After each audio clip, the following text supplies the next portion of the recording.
the conversation is the men I meet, and I've been having these conversations with men that I admire, that I know a little bit about each person's story. Some of the stories have been heavier, some have been lighter. With you, I really wanted to talk to you about your determination, your perseverance, chasing your creative passion, because I also know that you have a coaching, teaching background, and just this idea of saying like, yo, this is the thing I love, which is acting, or if there's other passions, you could talk about that. And this just the strength it takes to go after that, and what that looks like when it comes to you in relationships. So how has just staying focused on your mission affected your ability to connect in relationships and survival mode and just all that stuff, whatever comes out of it? And as well as me knowing that you're this powerhouse when it comes to manifestation and everything you know about it, like, you know, like the level that you know and can conceptualize manifestation is like insane to me. Like, I don't know how to put it into words the way you do. So that's what I want you to talk about. So basically, we're having a very healing conversation. I think that, yeah, that's what I really think. I think this exchange will create a different mindset that I totally feel aligns with my other brand that I have, which is called Manifest Black. So, yeah. Oh yeah, that's dope. Manifest Black too. Yeah, that's dope. I thought about that the other day when I was looking at some dope T-shirts, and I was like, man, I remember she was telling me about these T-shirts she was dropping. Man, yeah. I need to get some of those joints. So, how are you? So, just introduce yourself. Who are you? What's going on? It's your boy Reg Rob. You know, young African American. You know, I like to call myself a creator, master manifester. Just really, that's really the grasp of it. You know, I don't like to get too far into titles, but the true divine self is a creator. You know, God created to create, you know, and manifest. And we're constantly manifesting all the time. But right now I'm trying to master my manifesting. And so I go by the title Master Manifester. Okay. That's, you know, it's interesting as I hear you say that, and me also being very specific about language as best as I can. When you say Master Manifester, is there an undertone of you saying that maybe you haven't reached that point yet? Absolutely. You know, very intentional on watching, like you just said, the words that I utilize. You know, we always go back to that old scripture, life and death is in the power of the tongue. And, you know, I used to hear that and be like, oh, yeah, you know, watch what you say. But now it's really like, okay, your words have power. Mm-hmm. And through those words, you can have what you want, or you can have what you dread. And for me, it's just like, okay, even if I'm not there, I'm going to say that I'm there. And that's what faith is, you know, like, hey, you know, I'm a master manifester. I'm not finna go around and say, man, one day, right. I'm no longer prolonging any type of success in my life. It's like, hey, I'm a master manifester, you know, which the truth about manifestation, if we want to just keep it a whole book, we're manifesting every day regardless. Yeah. You know, it's not like a trick that you have to use to say, oh, I manifested something. Yeah. No, you're going to manifest something, whether it's good or bad. Right. And it's your thoughts and your feelings that, you know, create those things. So regardless, we've been manifesting our whole lives. It's not some newer days type thing that we've just created. You know, we've been manifesting since the day we were born. So. Right. I agree with that. Could you talk a little bit about where you're at right now? Like, what is your profession?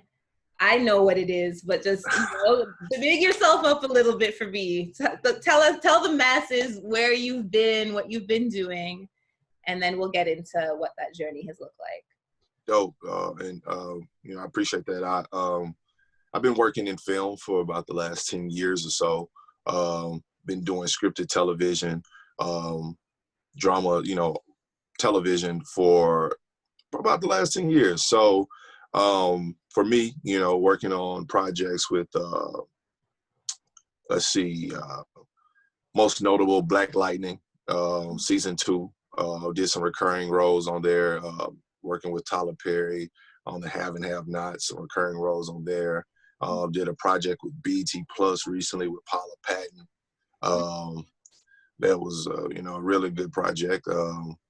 Just several different things. Queen Sugar, working with Ava DuVernay, Oprah Winfrey Network. Just a ton of things that I've been doing. And I'm really, to be more transparent, I'm really passionate about my acting career. And all those things I've named has just been a direct result of manifesting. So, been working in film right now. We're on hiatus. We're getting back into the swing of things. Been, doing some auditioning, but to keep everyone safe, we've been social distancing or just kind of staying afloat, waiting on to see what's next. But before all this broke out, I was wrapping up a project with Netflix. Yeah. And it was just like, it's, every year is my year. That's that's kind of like how we started. Even if you don't feel like it, it's my season, man. So that's been my calling card. Just moving through faith and my thoughts and feelings and different things of that nature. Yeah. Have you had really tough points through this process of staying faithful, of keeping to the grind? Like how, I mean, I think from the outside looking in, we see the actors and then you start to resonate with people, but we don't know their journey per se, right? Right. And I you're think in the midst of your journey. Yeah. Yeah. Yeah. That's so true. You see the finished product, don't know what it takes to get there. Yeah. Everybody got a different story, At one point, man, I remember going with the struggling actor vibration. And it was like, oh yeah, it's my rite of passage, yeah, we're in this together. And I eventually snapped out of that because it was like, hey, you're really manifesting being a struggling actor. So I've definitely had my ups and downs and stayed down and waited for ups to come back around. But what I'm saying is just like it's been some points in times where it's just like, man, nothing's happening, nothing's coming through. I can go back to a particular point in time, to be more specific, where you don't see me on television, but I'm in audition rooms every week, like not just auditioning, but callbacks. And the second callback, the third callback. And you sitting in, you just, at this point, you're just talking to the producers and the directors, and it's like, yeah, we really like you. Yeah. And it's like, okay, this now my life is maybe about to change, and it's kind of scary, like, oh, what's about to happen? And then some time goes by, you don't hear anything, and then you see like a big announcement on all the websites and all over social media, and it's like Showtime shows new cast, books new cast, and you're like, oh, that's the project right there, and you're not a part of it. Or like right now, there's several new TV shows out and a series out, and I was right there, in that audition process, and it's like, dang. And I know all the lines to this thing, and it's like, oh, well, okay, I didn't book it. So it's just kind of like those things where you got to be like, okay, that stings a little bit, because you become, I don't know if you realize it, but when you go in for these roles and you do that much auditioning and you spend that much time with it, you start to resonate with the character, and it's like, man, I really want this. Okay, I can feel this. I can see myself being this character and portraying this character. And then it's like, nah, that ain't you. That's somebody else. And you gotta stay out of your head, because what you'll do is easily go into victim mode and say, well, dang, God, like, when is it gonna happen for me? Like, man, I'm faithful. I'm prayed up. I'm putting energy into my craft. I'm pursuing this head on. Like, why hasn't it happened for me? And you gotta quickly understand that a lot of times rejection is 100% God's protection. Even if you don't think so, he's protecting you from something that you cannot see, because his ways are not our ways, and he moves in a mysterious way. So what you do is just also try to, at all times, switch that vibration of victim to victor and just say, oh, gratitude, man, I get to go and audition and do these things and I'm doing well, I'm progressing. You know, I'm not where I was when I was just hoping to get up, you know, into one line. Now, you know, up here for lead roles and different things of that nature. So it's like, okay, switch the vibration quickly and also just find something to be grateful for, because that's the, I think that's the common denominator of every of how people, you know, evolve. You know, some people go and just stay stagnant because they can't find that gratitude. They can't find that energy, you know, Right. and they just lose hope and they, you know, die out. But for me, it's just like, hey, constantly renewing your mind, constantly renewing your mind. The power of the mind is just not a joke, man. Right. Okay. So, woo. I Yeah, was my ready. bad. No, that's good. That's good. I was ready. So, all right. Do you feel like you're in a fluid space right now where um your faith is so strong where you're able to just surrender to whatever move God wants you, whatever direction God wants you in? Or are you still battling this? And I also wanted to ask, through this process, has lack and low self-worth really showed up for you in this? Like, have you had moments where you question like how you look at yourself and your worth? As far as the journey of the 10 years or like through the Yeah. pandemic? Yeah, the ups and downs of it all. Oh yeah, okay, yeah. I went through a period of like when I joked about the whole struggling actor vibration. Mm-hmm. You know, you're quickly thrown into that because they're like, oh, that's what we do in this industry. You know, everyone has to struggle, but that's not everyone's story. You know, some people, their first role is the biggest role they'll ever book in their lives. Right. And it's like on a breakout movie or, you know, I've known people to go in and win, have an award-winning career, and their first project was something big. And then you got some guys that's like the legendary Samuel Jackson who comes in and his career starts a little, you know, it jumps off a little later on, you know, in his Yeah. 30s or so. Yeah. So, or later 30s, you know, so for me, definitely at one point was just like the mind state was more so, I hate to admit it, it was really lack oriented. Like it Yeah. was really like, we're going to focus on how broke we are. And I'll sit up with some of my friends. I remember just being in like this one bedroom apartment, sleeping on like my boy futon. And we like, man, you know, he going to a 9 to 5 and I'm trying to like either find a 9 to 5 or just think that this acting thing is about to jump off any day now. Yeah. And I just remember like, not having nothing, man, like just being like broke. And I just kept replaying that in my mind. I would sometimes like try to like think of other things, but the mistake I was making was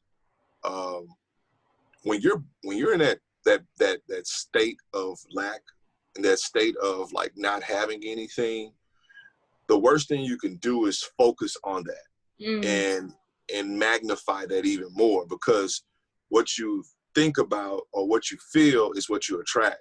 Right. So I would continue to attract more broke moments. Every once in a while, of course, my parents would try to help me out, or, you know, I'll get some type of, you know, random type of help. And then it's like right back to being broke. Right. So yeah, throughout that, I definitely went through times, that's not just financially, that's just broke, you know, spiritually, you know, from praying prayers that probably kept me in a sense, but it didn't transcend me to where I needed to go. Yeah. That's why I say now, to answer the first question, to be more fluid, am I more fluid? I think I'm more fluid now than I've ever been, because the first stages I was fluid in like more so a religious standpoint. Right. I was praying, but I was praying like the way I was taught. And there's nothing wrong with that. I don't knock anybody. I was always taught to pray. Right. But it was more so from a standpoint of like very doctrine, very like denominational. It was that type of situation. And I would go into these closets and pray or do different things to pray and like set myself apart. or I even got into I remember when I first heard about vision boards, you know, all of these things. And I was just like, now looking back at them, I was just not really operating in them in a functional way. Right. So now you look at this thing and you say, oh, well, is it more fluid? And it's like, implicitly, I can be able to tell you yes, because one thing about it is now I know the power that I have within me. It's a scripture that says, greater is he that is in you than any other power in this world. I believe that power is the power of the subconscious mind. Yeah. So I've heard that before. Yeah, and this power of the subconscious mind, it's life work. That's the power that's in you. That's the power that is the miraculous healing godlike power that flows through you at all times. You know, this is not something that I'm making up with some theory. The subconscious mind actually exists. It's not something that's tangible. You know, it's something that's intangible. It's invisible. It's the spirit. Yeah. Yeah. And what I'm doing is continue to edify that spirit and grow. And I'm realizing that it's not about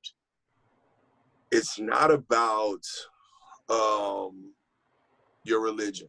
You know, it's not about any of that. It's what you truly feel and believe. Right. Your thoughts. You know, your thoughts create things. And now I'm being way more intentional. What really set the tone for me was this pandemic. Going through some ups and downs and some challenges. I had family that contracted the virus, and it was like, okay, you don't want to, you know, early on in this thing, you don't want to be able to lose anyone. Right. So I immediately went into study mode, and when you go through trials like that, you have to apply everything you've learned. Yeah. And what I immediately started to do is use the power of my subconscious mind, but I start to write my prayers down. Mm-hmm. And when you write your prayers out, when you write something out, you spell it out. Spelling is a spell. Yeah. And you put that spell out there on it. But what you're doing is you're putting that spell really, truly on your own self, your mind. And right. What I start to do is read those same prayers throughout the day, constantly, but not in a fearful mode, but in a it's already finished type mode. Right. And since I've been doing that, everything has just begun to flow, and it's just like it's so peaceful, and it's so just, man, like astonishing to like experience, like, oh, okay, I'm starting to see like how this thing really works. Right. Jeez. Okay, send the message. How do you I remember when you first talked about the subconscious mind, and I thought to myself, well, how do you even tap into that? That's all the things you don't even know you're thinking that you're thinking. Exactly. Yeah, like, you know, or is it just like constant repetition till it's ingrained in you? Well, you got your conscious mind, and then you got your subconscious mind. Your conscious mind is what you reason with. It's like, oh, it's your decision making. You see a tiger right there, you're like, okay, I'm gonna go the other way because that tiger might like light me up. Yeah. Then you got your subconscious mind is what you daydream with, is what you dream with, what you visualize with. A big part of my success is visualization, and I've been utilizing that more throughout the day. How I activate my subconscious mind, which is activated constantly. We may daydream or think about something, or it's how we're breathing right now too, you know, because we're not thinking about one breath, two breath. It's just like, okay, we're breathing and we're functioning, we're talking, and all these different type of things fluidly. Before I do anything, I exalt the subconscious mind within me as the guide within me. And through that, I utilize it through visualization or whatever way that the infinite spirit leads me to do so. Okay. But for me, how I activate it is through intentional daydreaming throughout the day.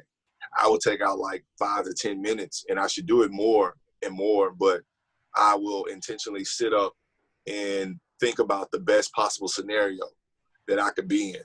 Right. Because what we're trained to do is to do the opposite, and it's say snap out of it. Right. You're always daydreaming. You know, what are you doing? Right. And really, truthfully and honestly, if we really want to manifest things and see a difference, you have to see it first. My people perish for lack of what? Knowledge, and also where there's no vision. So a lot of times, we don't even take the time to visualize, but the right thing. And that's what divinity is. That's what righteousness is. People get mistaken of what righteousness is. They're thinking, oh, I'm so holy and I'm sanctified, or I have all the right things as far as church goes. No, righteousness is right thinking, divine right thinking, using those thoughts the way God intended us to. And for me, I know the subconscious mind is what God intended us to utilize. Right. So I'm just more intentional with visualization and all these things, but that's what activates that subconscious mind. The subconscious mind actually will guide you there in a way that you cannot even imagine. Right. I think there's a scripture that says, now to him who is able to do exceedingly abundantly above all that you can ask for or imagine. Now unto him who is able to do exceedingly abundantly above all that you can ask for or imagine. That him is like the power, that God within you. You know, there's no God in the sky. It's not like, no, it's just like he's within you. A lot of times people be like, thank you. And I'm like, who are you referring to? You know what I'm saying? Like, the God is within you, and that God is the power of your mind. Right. That's funny because I do a bit of both. I believe that God is within me, but I will say thank you. Oh, like, whew, it's like there's something outside of me. What I'm hearing you say is visualization. Do you think that maybe because as I was listening to you, like I visualize often, and again, listening to you tapping into that regularly throughout the day is something that I would like to get better at. And I also hear contemplation. So maybe when people are meditating, I think there's this idea of like sitting still and quieting the mind, but meditating can also look like you taking that time out to visualize and conceptualize what it is that you want for your personal mission of life. Do you know what your personal mission is? Absolutely. And you're absolutely correct. People try to, this meditation thing is just sitting still or focusing. You meditate when you exercise, it's so many different ways to meditate, because your mind is just focused and locked in on one particular thing. But yeah, I would absolutely do that as far as meditation goes. But I believe my sole purpose is to inspire, and that is through multiple ways. I'm not just going to marginalize myself and say the only way I'm going to inspire someone is through acting, but that's why the journey is the destination, because in this thing, someone's looking at my journey that I have no clue is even paying attention to me. And like, man, I don't want to act, but man, I wanted to be a attorney, and this dude's doing what he believes he can do. I'm going to do it. And it's just shining that light. So my purpose is to just like inspire and to like motivate in a way that is so just, I don't know, systematic, but in the sense it's so cool and so chill. I'm not trying to like stun on anybody. If I do, it's for motivational purposes, that if I come from, man, a small city with very few resources, I know you can do it too. Yeah. So that's my thing too. When I see somebody doing something that that motivates me, I'm not going to be like, man, I wish, it was me, man, hating on them. It's just like, yo, if they can do it, I can do it too. And I pray that they continue to get it even more. Right. So when you talk about my life's missions and what's your purpose, man, that's so passionate, because it's just like, man, my thing is to inspire, to motivate, to change the next generation, that generation that's coming behind me. I'm really passionate about the youth, and more so not neglecting our beautiful, women, Black women. But I've been afforded the opportunity to work with so many young Black men. And my message to them, I went into high schools and taught for a year or so. I also went and did mental and behavioral health for like 3 years as a counselor, you know, through this process of, you know, working and trying to navigate through the Hollywood. And man, those are some of the best days. Some of these kids still to this day, they're not even kids no more, man. They like, crazy to say, they got kids, you know. Yeah. Hey, so one dude called me and said, I'm having my second. He called me just the other day and was like, man, we're having a boy. And I'm like, again? You know what I'm saying? Yeah. I ain't had my first one yet, you know. But, you Yeah. know, they're of age and, you know, we're people that, you know, apparently they love. And, you know, some of these guys are married. You know, I've been doing this for a while. You know, I remember my first group of guys that I mentored back in like 2007. Yeah. And now these guys, one guy has his own church. It's like, dang, dude, you know, he married. Yeah. One guy's blossomed into like a really good videographer. Another guy is just in the military. You know, these guys are all doing their own thing. And I'm not saying I'm that reason, but maybe I struck some type of light in them. But I do know one thing that I did do is just keep it so real, and I just allow them to be like, man, if you ever want to just chop it up and talk, you know, no ill intentions or no ulterior motives. It's just like, come holler at me. You know, this is gonna stay between us. And man, the way I got them was we the first group I had was like, it was this group called T5G. And we was kind of like a fraternity, but the what does T5G that was for? right. It was togetherness for God. That's what it was. And Yeah. it was meet up at a church, and man, these dudes were like teenagers, and they were like young but ready to date and get into these girls. And I was like, I'm thinking I'm gonna meet up and teach them boys how to tie ties. And they like, man, so this chick's so fine. Tell me about this. And I'm like, bro, you know. You were. But these dudes are dope, and they knew how to. One thing about them, they knew how to. I taught them.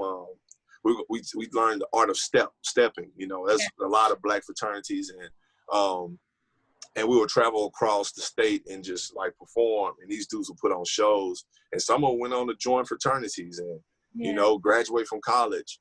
But man, it was about 8 to 10 guys, and these dudes are all, when I tell you, like, man, we can fact check that these dudes are all doing things. And it could be, so one of them is like, you know, into truck driving and cars and things. It doesn't have to be like your typical, oh, I made it as, you know, an attorney or something. You know, like I said, one guy started his own church, but, you know, that's not an easy task at 23, 24 years old. Right. So, you know, and I'm a young man, you know what I'm saying? So, what I'm also saying too is like, whatever your purpose is, you don't have to wait and say, oh, somebody, no, I just hopped in. I had no blueprint. Man, I just wanted to just do something nice and just help, and it fulfilled me too, you know? So that's that, yeah. How has this journey affected your ability to connect with women? From the outside looking in, I feel like it would be easy for you to connect with women, but is it maybe easy to connect but difficult to build? Like, how has that looked? Why would it be easy for me to connect? I mean, you're public facing, you're not an ugly dude, like, you're charismatic. So I don't know, talk to me, tell me what's good. You know, when concerning women, a lot of times you will come into contact the most the easiest way to connect with people is the World Wide Web, but now social media. Yeah. And I remember people used to roast social media. Oh, ain't nobody doing no online dating site. This Facebook. I'm like, man, this is an online dating site. You know what I'm saying? Like, if you want to be real and to be truthful, man, a lot of times when people interact with you or look at you, they're not looking at you as Reg Robinson or Reg Rob. They're looking at, oh, I'm Reg Rob. They're going to call you by your handle name. Yeah. You know, it's like, oh, Natasha Hill. Oh, yeah, that's why you got a dope name, because it's actually a name. But if your name is like, oh, Black Man on Fire, that's how they're going to see you. Oh, Black Man on Fire. Yeah. I've been on the road and people have been like, yo, Broken Heels. And I'm like, damn, I don't know if I want to be called Broken Heels. Exactly. Yeah. Like, yo, broken heels chick. And it's like, yo, Like, chill. that don't even sound good, really. But that's how they resonate with us, right? And a lot of time what I say that because a lot of women will be like, oh, I can be chilling. I don't mention anything about my career. I don't bring it up. I don't talk about social media, nothing. And they're like, oh, so you think you all that because you got that little blue check?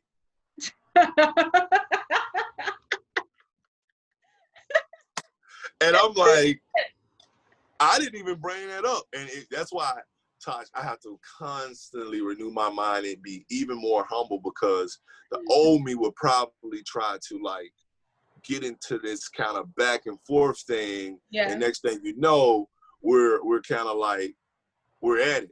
And I'm like no longer giving away my piece that easily. Man, you know, it's so easy to get things misconstrued, and people act like they don't understand this, but through a simple text, it can get misconstrued. Through a DM, like you don't know the tone, you don't know what the person went through that day, how they internalize your message. So for me, it's like, you know what? Humble yourself even more. No self-centeredness. Like, who do you think you are to be even arguing with someone? So it's like, you know what? Step back. Now, I ain't saying let somebody play you, but what I'm saying is protect your peace. Exactly. So concerning with the women, it's like a lot of times they're just seeing me as like I can be talking like this, and they're like, I don't know if you serious or you playing. And I'm like, no, nigga, my mama, like, my grandma just died. You know what I'm saying? Like, I'm serious. Like, it's more so like, okay, like, because I like to keep things light. But my thing is, man, lately, it's, I think in everyone's, not just a man, but even in women too, there's going to be a point in your life where it's like, okay, forget all that. I'm focused on my purpose. What's my purpose? All of that will come anyway. But you don't want to get into the habit of just chasing. And I've been guilty of that too. But as I progress and as I evolve and as I continue to grow, I've never really just been a relationship guy anyway. I've never been in love. You know, I've never even gotten close to like anything outside of 2 years. And honestly, man, to be truthfully honest, why you ask, I manifested it. You know, I truly did. Because if you give me the choice to say, hey, what do you want right now the most? It wouldn't be a relationship. Right. You know what I'm saying? And the perfect square of life is health, wealth, love, perfect self-expression. Mm-hmm. I'm constantly working on the health. Mm-hmm. The subconscious mind is continuing to give me that. The wealth too. Love is in my heart already for everyone. But as far as romantically, it's like, okay, whenever it happens, it happens. You know, I'm not pushing anyone away. At the same time, I'm very upfront. Hey, this is what I'm on. You know, if I'm not attracted to you. Have you been upfront with these women?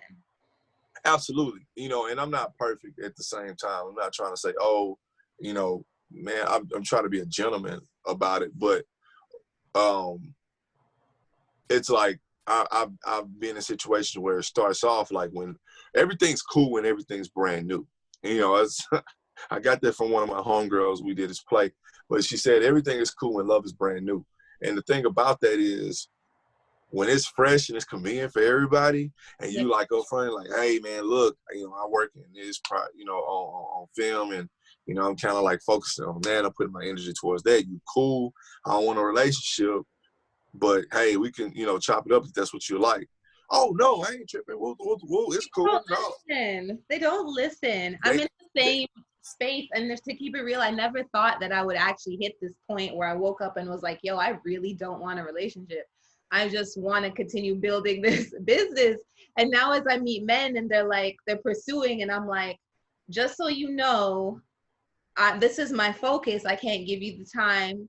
I don't even know if I'm going to answer all your calls, return all your text messages, or be able to hang out with you regularly. They're like, okay, cool. I got you. I understand. But they still call in, they still text in, and then they're wondering like, okay, but like, so am I going to see you? But I told you I wouldn't be able to see you. You just told them, hey, and the crazy part is you can tell them that, and this guy says, well, let's go grab a bite to eat. And Yes. you were, and look, and you were available for that. And then you be like, hey, well, I got to get back to what my purpose is.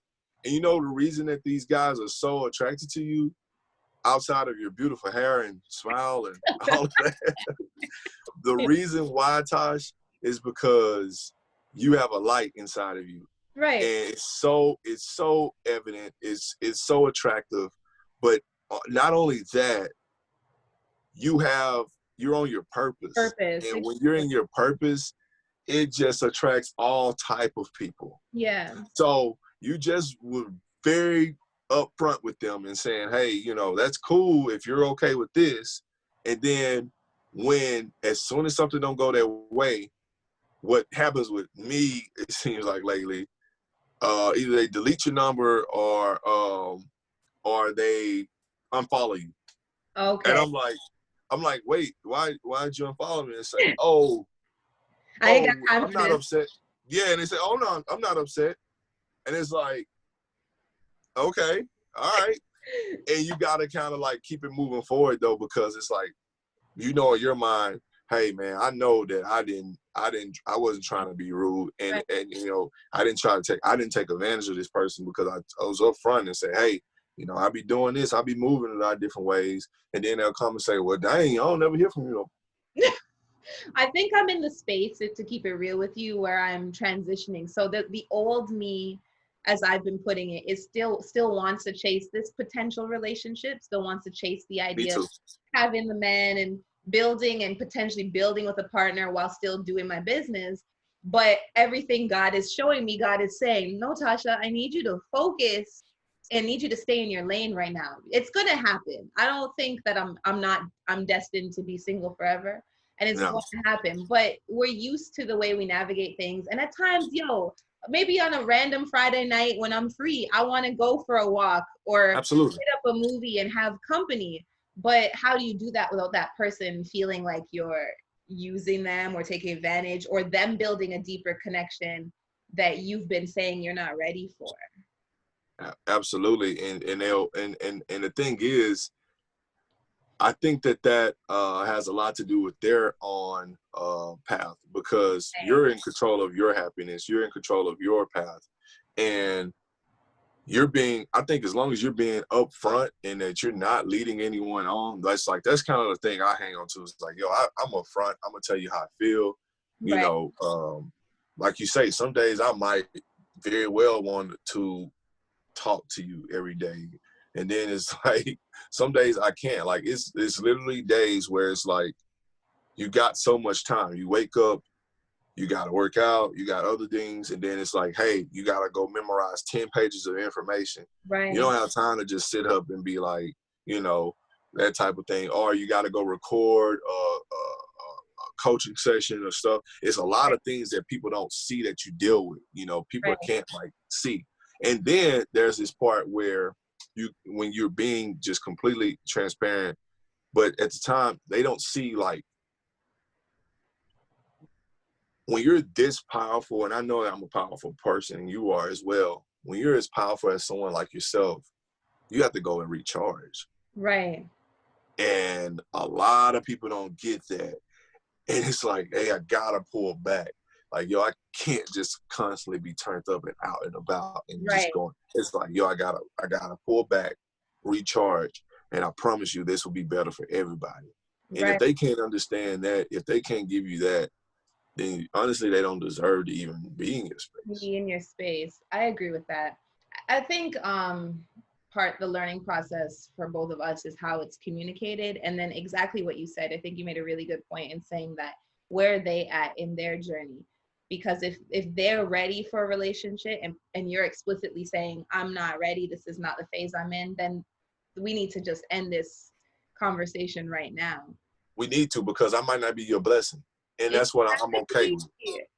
And I try to say that to people sometimes, but a lot of times that just make them even more hungry. Upset. It's a chase. Yeah, it's like people want to chase. Like, it's like the dog. Like, when you see a dog, they say, that's why I say don't run, because if you take out running, the dog will chase you. Chase you.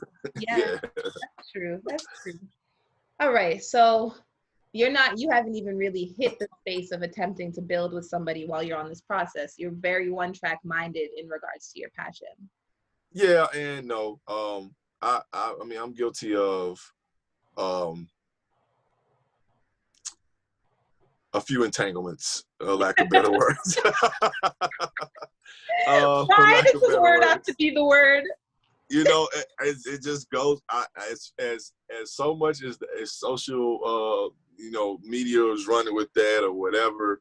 Man, it is so true sometimes that you can get entangled into something, but it's not like a scandal type thing. It's like, you know, I remember, you know, so it starts off support, what you need, what you need, what you need. And then eventually they get kind of like, well, dang, dude, you still pursuing this thing? Yeah, because it's only been 8 months, you know? And it's like, I've been doing this for 10 years. Like, this is what Yeah. I really do. And it's like, hey, well, if things are not moving as fast as they may think they should move, you know, they may get frustrated with that. So for me, it's like, you know, I'm gonna always put my dreams over you. Mm-hmm. And especially, you know, I'm not talking about marriage. You know, I'm talking about like, hey, right now as a single man, and all I have is potential, you know, prospects. It's like, hey, you're cool. I appreciate you. I see the beauty in you. I'm going to elevate you. I'm going to speak life to you. But at the same time, just know, like, I'm very aware of what I'm attempting to accomplish, and I'm not going to let anything get in the way of that, because I have done that before in the past, where I got distracted to the point where I thought I wanted a relationship, and instead of putting my energy and my thoughts and my mindset towards my success in my career, it was like somehow mixed up in this we're arguing over not paying the valet enough money type thing. Like, yo, it's like that relationship crap. And it's nothing wrong with a relationship. So I'm not knocking it. You will find a wife, find a good thing. And I just feel like, man, the right woman will just mesh, you know. And honestly, I met some great women, you know, no knock to them at all. I would never hate on them. You know, they're not bad people.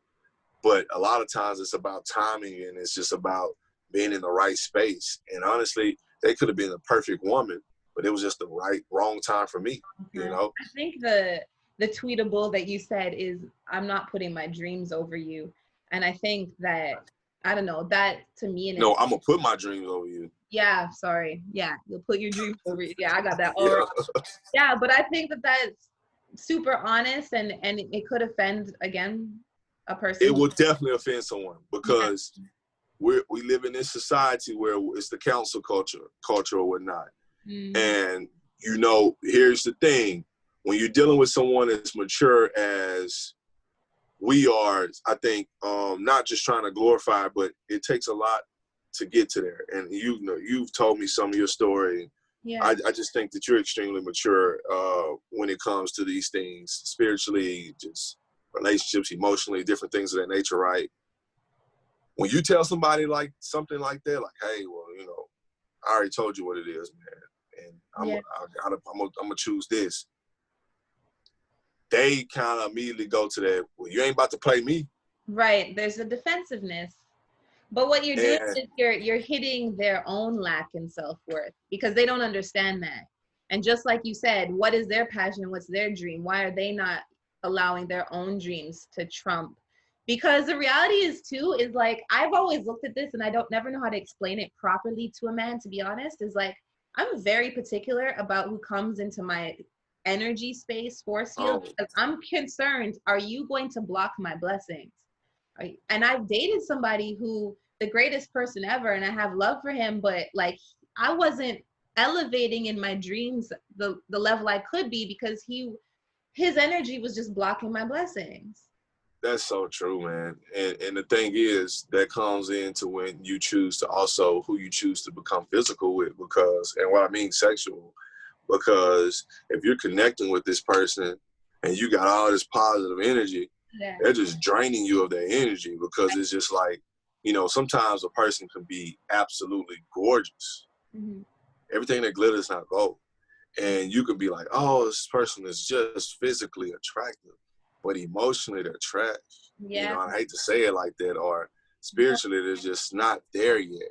Yeah. So they're insecure. You know, I've been in situations where it's like, not trying to sound like I'm some type of pimp daddy. No, I've been in situations where it's somebody that probably wanted to connect, and I was just like, no, I'm good.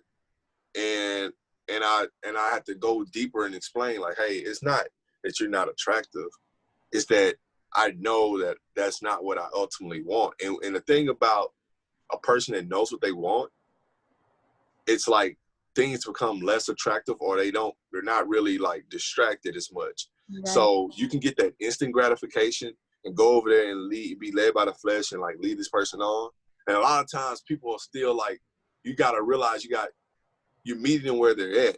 And they may be like, hey, yeah, I don't care. Turn up on me and use me and take advantage of me.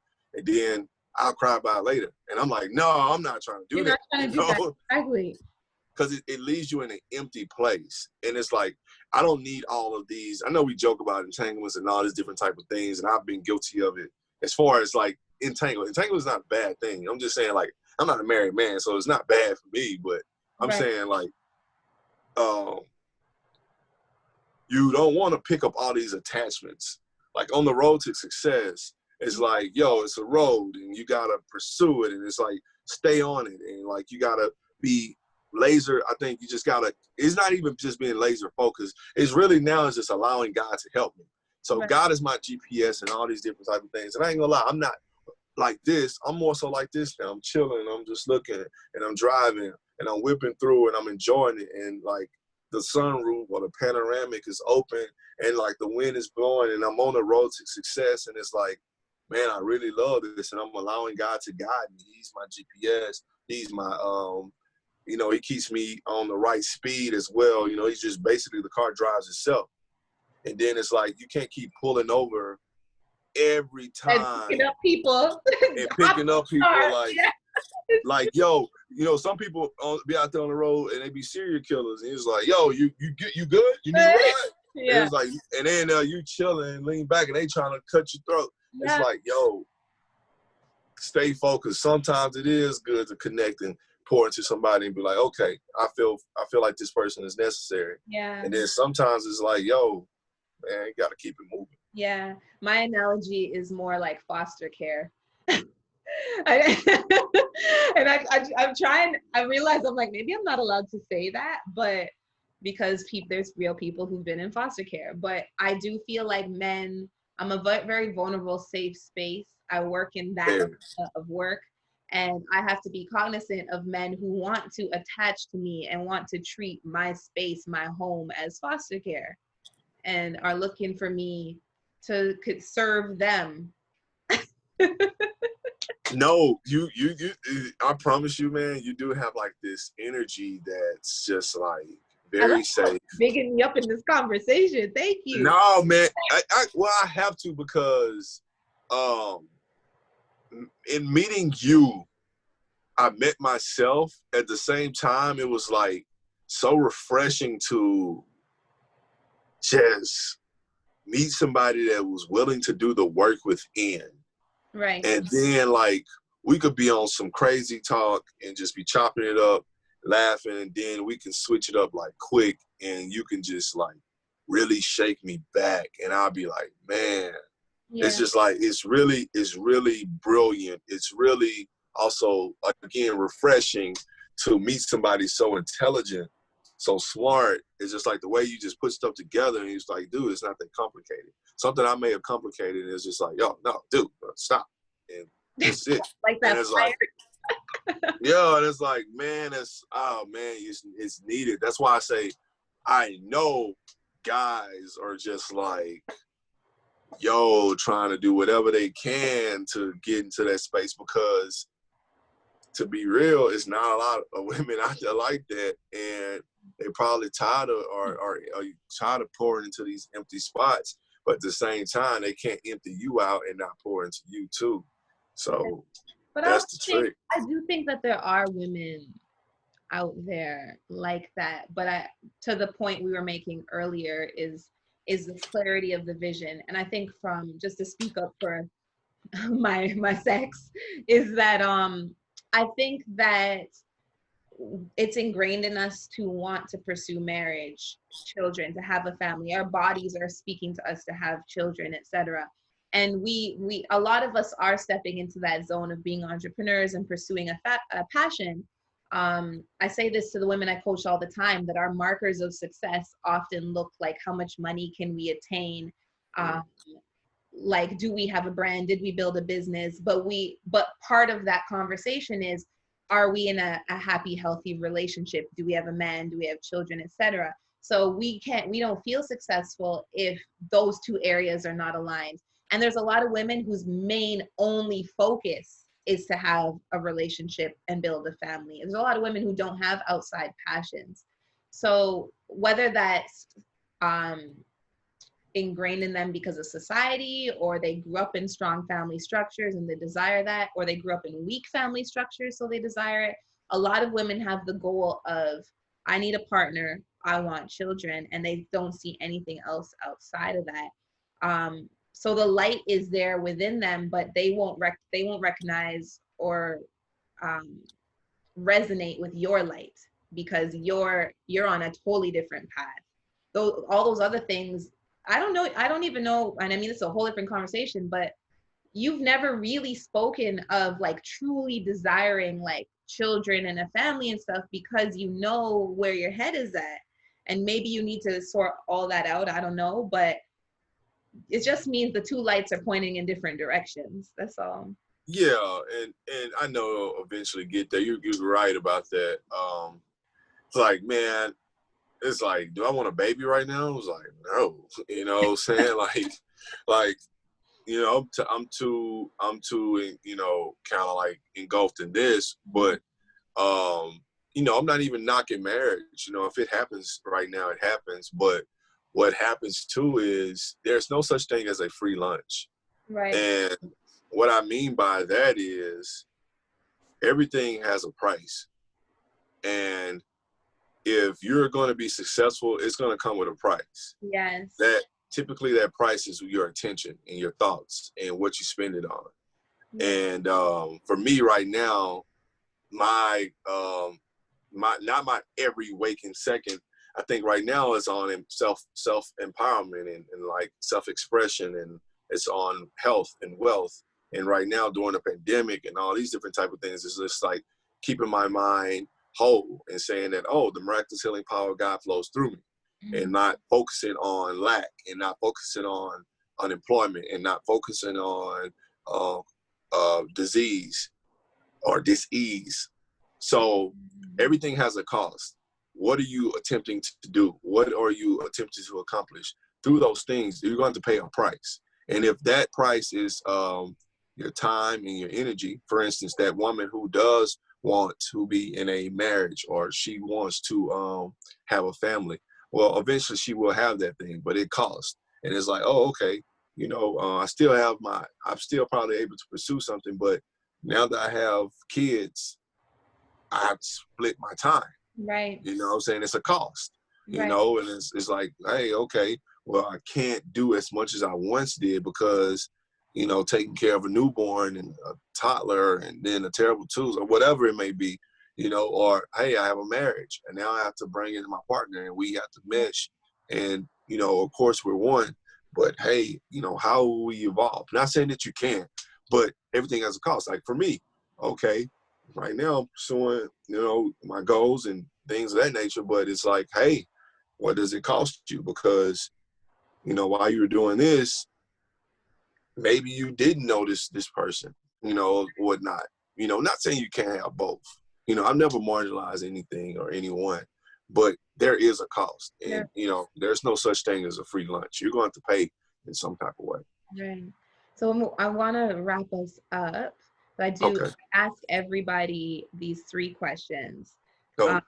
What does love look like when you think about loving yourself? What does love look like when you think about your career? And what does love look like when you think about relationships with other people for you? Wow. What does love look like when loving myself? Yeah. That would be to, I would say, wholeness. Mm-hmm. That would be in a form of right thinking. When you truly love yourself, you're going to really be in the capacity or the vibration of right thinking, divine right thinking, righteousness. Yeah. So to love yourself is to be righteous and to practice righteousness. So for me, I think to truly love myself is to say, hey, get out of the matrix or whatever that is and go into this vortex of right thinking. Mm-hmm. So for one, the first one is, wholeness, right, and righteousness, right thinking. The second question was, How does love look like? What does love look like in your career? love looks like in my career, knowing that the journey is the destination and enjoying every step of it, relaxing and allowing it to happen, allowing God to flow through you, allowing you to inspire and motivate. Mm-hmm. Right now, that would be like, hey, I got complete faith that this is happening for me. Yeah. At the right time it's gonna just manifest beautifully. So right now I'm just allowing. That's what the career looks like. And then Allow. the third one is And relationship. yeah. Relationship. Mm-hmm. Right today, how I feel, I would say that would mean to love that person unapologetically, in a sense where there's no judgment. It's just freedom. It's Yeah. just like, yo, I meet you. Okay, I see where you at. All Mm-hmm. right, I love you for who you are, and seeing them in their true divine self. Mm-hmm. Not trying to change them, none of that. Just seeing them as how God sees them. Right. Hey, I love that. Yeah, divinity. Thank you so much, Reg. I miss you. I love you. Thank you for this Man, I conversation. love you too. So, This was so dope, man. This was so dope. I'm glad we got it done. me too. It was so dope, and I wasn't expecting. I actually feel like just how long have we known? 2 years maybe. I think it's 2. Man, about 2 years, yeah. Yeah, and I see a change in your divinity and confidence too. Like you've always carried yourself extremely confident, but just even in this aspect of surrender, faith and surrendering. That Holy. word keeps triggering me, man. Like surrendering. It's such a powerful word. And Yeah. like I meant to expound upon that more, but when you keep saying that, it's just like, so I have completely surrendered. And Yeah. I'll say the same about you, man. It's just like, I still struggle with it. no, man. Look, I think that you're getting out of it though, because it's just like you always had it to every tools. You're intelligent. You got everything, the knowledge, the wisdom. You've been through it. You seasoned, and it's like the only thing that you had to do is just get out the way. That's true. Because you're it's tough to get out the way. You say that, but when you're a thinker and you're that intelligent, then your thoughts are just Overthink brilliant. ourselves back in the way. Exactly. And I'll be like, Tash, you got this. And it's just like, man, In person though, I tell people that like I know I can be very controlling and not control. I try not to be controlling with other people, but controlling with my life because of things I've gone through. So in order for me to feel safe, I feel like I need to remain in control. So surrender for me means letting go of control, and that's very scary when you've gone through trauma or triggers or whatever, and you're trying not to like hold that shit, as you said, the victim. You try not to stay in that mental space, but that vibration, yeah. When I was like a kid where I was always go with the flow and allow people to do as they please and I was unprotected and I was unsafe. So now it's like trying to find that balance, but trusting my discernment and trusting that God has my best interest at heart. Because the world needs you. And like, man, you haven't even begun to like, I'm just glad you're operating in your capacity and starting to do it. Like, man, whatever I can do to help, I'm definitely down. But it's just like, it's dope to see, man, because you've been life coaching me, So it's just like, I've been getting free sessions for a while now. Out of here. No, man, I just appreciate it. I got to get to Toronto soon, man, Yeah, for man. real. Come through. We're waiting. Just got to wait for some of this craziness to go away. But bless the city with your energy. I know when this video comes out, we're gonna wrap up. I know when this video comes out, you're gonna get a bunch of new women following you. You better be ready. And Toronto women, oh no, yo, we're good. So man, that's what's up. So you got to put up those boundaries. Hey man, then when we get mad in the DMs when you don't respond fast enough, like, bruh, I'm like, yo, I got this love-hate relationship with social media. I don't hate it, but it's like, bro, some days I'm like, yo, not today. Not it's today. Just because they'll just pull sometimes you'll log in and see like 60 different posts about bad stuff. You're like, yo, man, I can't do. First thing I do, I don't get on social media. I go and get my mind right, and then I go embrace that. But yeah, Because you got that blue check mark next to your name. Oh, whatever. All right. Well, thank you, Reg. I love you again, and I will stop this recording.